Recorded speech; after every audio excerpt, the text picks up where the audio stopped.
I don't like to talk about the scary stuff too much because I don't want to encourage people to be afraid, but I am going to share this experience because I do want you to understand that if you learn how to step into your own power and realize really who and what you are, these scary things can't harm you, okay? So this one is a very profound experience that I had. I was very young at the time, and I had just started to open up, and I was really interested in past life regressions. And so I had found tape that allowed you to go into a past life regression. And, you know, I've always been interested in hypnotherapy. I'm a certified hypnotherapist now, and I've been doing it since I was 16. Like, that's how much I've been drawn to it.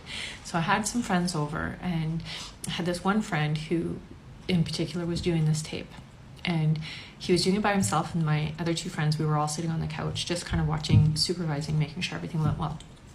And what I remember was that when my friend was really hypnotized, he actually started to reenact his past life. And so what I mean by that is he was in an indigenous life, and he was on his knees, and he was kind of doing this like fire dance thing.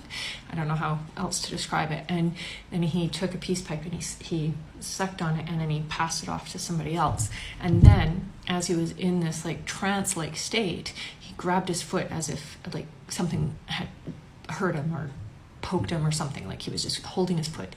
And I remember him saying something that I couldn't understand, and he was just holding his foot. And so my friends and I were sitting facing him, and he was facing the wall. So he was sideways to us, so we could see the side of him.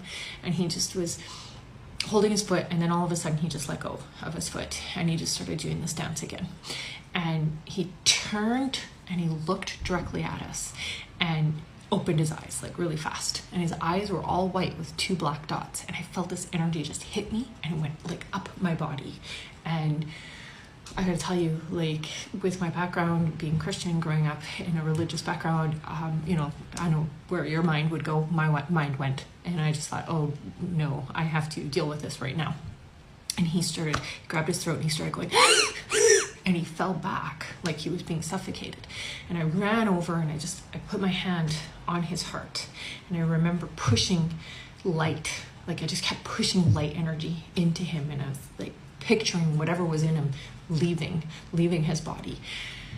And it did. And from that point forward, I told him he was no longer allowed to go into a hypnotic state because it left him open and susceptible. And he didn't really have a belief system, so that's why I feel it left him open and receptive.